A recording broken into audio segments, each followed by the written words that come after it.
It began as a vibration beneath her skin, a pulse too rhythmic to be fear, too intentional to be imagination. Lena didn't remember falling asleep. She only remembered the humming, not in the air, not in the room, inside her bones. She woke in darkness. No, not darkness. A dim green glow, like the phosphor of an old monitor warming to life. Her heart thudded once, twice. Then she heard breathing that was not hers. Slow. A measured inhale. A patient exhale. Lena froze, every muscle locked. Someone, or something, was breathing in the room with her. Her apartment was silent. Her phone lay face down on the pillow beside her. The pendant, Cartwright's pendant, sat on her nightstand, glowing faintly. Too faint to cast light, but bright enough to be seen.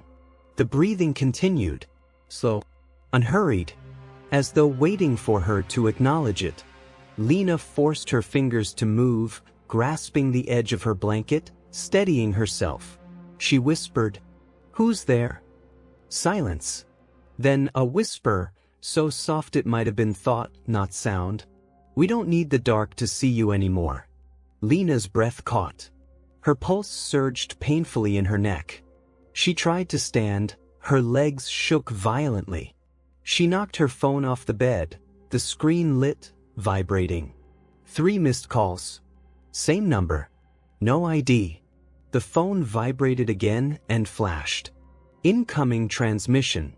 Not call, but transmission. Before she could react, the pendant pulsed. One deep, harmonic thrum. The lights flickered. And then, static swept across her vision, like her eyes were screens glitching. A sudden vertigo dragged her downward, and the room changed. The walls dissolved. Her ceiling dissolved. Her bed fell away beneath her like ash in wind. She stood in a vast silent space, a room without corners, without horizon, as if distance had been erased rather than extended. Lena gasped, and sound echoed strangely, bent, as though the air itself hesitated before reflecting her voice. A figure stood ahead, back-turned, motionless. Hair pulled tight, coat long, posture unmistakably academic and severe. Dr. Evelyn Cartwright. Every part of Lena's body screamed to move, to flee, yet she could not look away. Cartwright spoke without turning. "You engaged the bridge." Her voice carried 2 tones, slightly layered, human, and a second resonance beneath, like a choir humming in her shadow. Lena tried to speak, but her throat was too tight. She forced the words out hoarse. "I thought you vanished." Cartwright turned. Her face was pale, not dead, unfinished. Like memory rendering skin. "We did not vanish," she said softly. "We transcended incorrectly." Lena swallowed hard.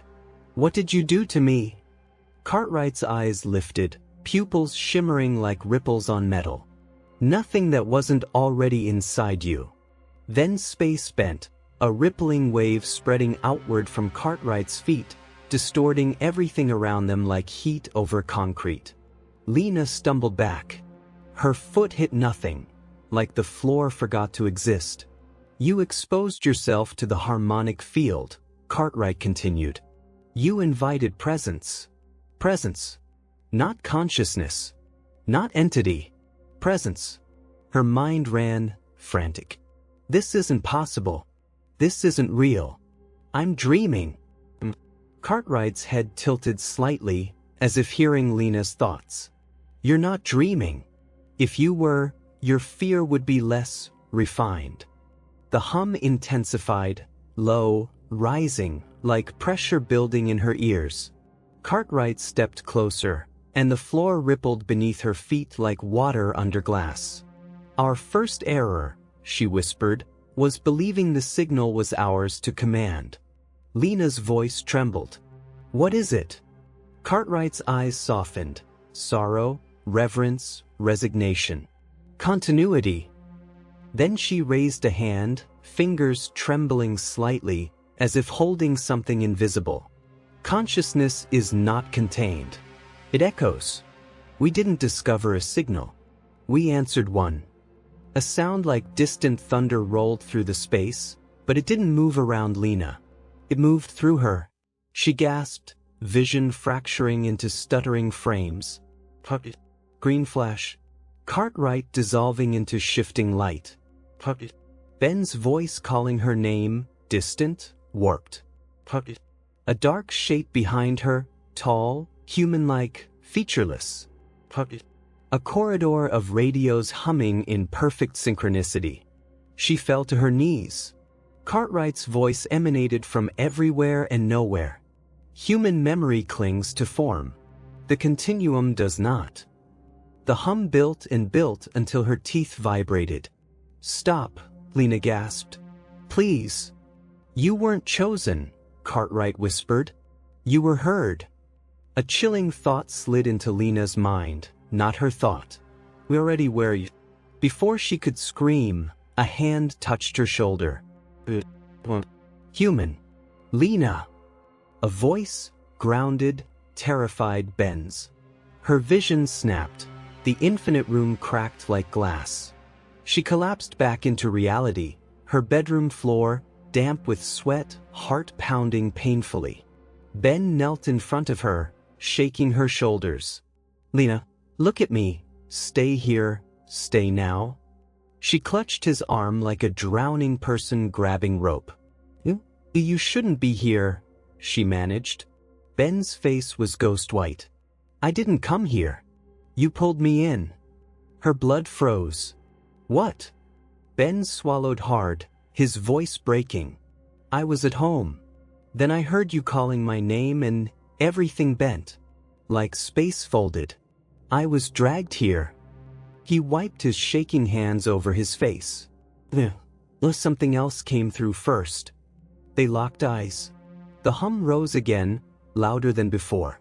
The pendant pulsed, once, twice, faster. Ben's phone buzzed. He slowly lifted it. "Call from Sven." He stared at the screen, horrified. What the hell? The call auto-connected. A voice, identical to his, but wrong, hollow, whispered from the speaker. "We are almost aligned." Lena grabbed his hand. "Hang it up." The phone emitted the resonance. Not loud. Not violent. So gentle. Persuasive. The walls trembled. Their breath synchronized without consent. Ben's pupils dilated completely, swallowing the irises. "Lena," he whispered, voice cracking. "It's learning us. It's..." He wasn't looking at her anymore. He was looking through her. In the corner of the room, where no one stood a moment earlier, a faint silhouette watched. Not defined, but present. Waiting. Cartwright's final recorded words echoed through Lena's mind. "We did not bring ourselves back." The hum stopped abruptly, leaving crushing silence. Ben collapsed against her, shaking violently like someone rebooting underwater. For a long moment, neither moved. Then slowly he whispered, "We're not fighting a thing. We're making room for it." Lena looked at the pendant on the floor. Still pulsing. Beating. Ben followed her gaze. His voice was barely air. "It's not invading. It's continuing." Everything went still. Then, a soft, almost childlike voice whispered from inside Lena's ear. "We remember your shape." Her shadow twitched, just a fraction behind her. Not matching. Smiling before she did. Lena didn't scream. She only whispered the truth. "Cartwright, you didn't open a bridge. You opened a door that doesn't close." Outside, every phone in the building rang at once. One sound. One frequency. A single word through thousands of speakers. "Arrival."